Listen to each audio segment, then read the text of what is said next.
నమస్తే అన్న. నమస్తే. మీ పేరేనా? అరుణ్. ఇదే ఏరియానా మీది? ఈ ఏరియా ఫిలిం నగర్.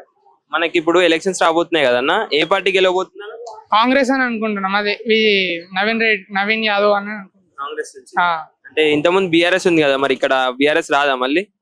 బీఆర్ఎస్ నుంచి ఎవరో క్యాండిడేట్ ఇంకా మాకు తెలీదు, ఒకళ్ళు ఉంటే చూద్దాం.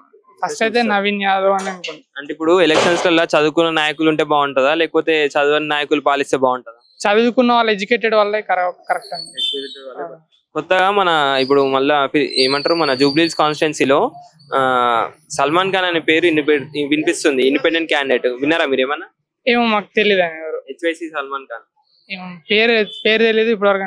చాలా సంఘ సేవ చేస్తున్నారు. ఏమో తెలియదు, ఒకసారి చూస్తా వాళ్ళు ఉంటే. తెలియదు ప్రెసిడెంట్ గా అయితే. మీరైతే ఏమనుకుంటున్నారు? టోటల్ గా ఇక్కడ గెలిచేది ఏ పార్టీ అనుకుంటున్నారు? అంటే కాంగ్రెస్ నుంచి అయితే నవీన్ యాదవ్ గారు గెలిస్తే బాగుంటదని అనుకుంటున్నాను. దేనికి ఇద్దాం అనుకుంటున్నారు మరి? కాంగ్రెస్. అంటే నవీన్ యాదవ్ గారు ఉంటేనే ఇస్తారా, లేకపోతే వేరే ఏ క్యాండిడేట్ ఉన్నా ఇస్తారా? నవీన్ యాదవ్ గారు అయితే అనుకుంటున్నాం. ఇంకెవరో క్యాండిడేట్ ఇంకా నెక్స్ట్ ఎవరు వస్తారో, కాకుండా కాంగ్రెస్ నుంచి ఎవరు ఉన్నారో తెలియదు కదా. వాళ్ళు తెలిస్తే చూడాలి, ఫస్ట్ వాళ్ళ గురించి కూడా తెలుసుకోవాలి.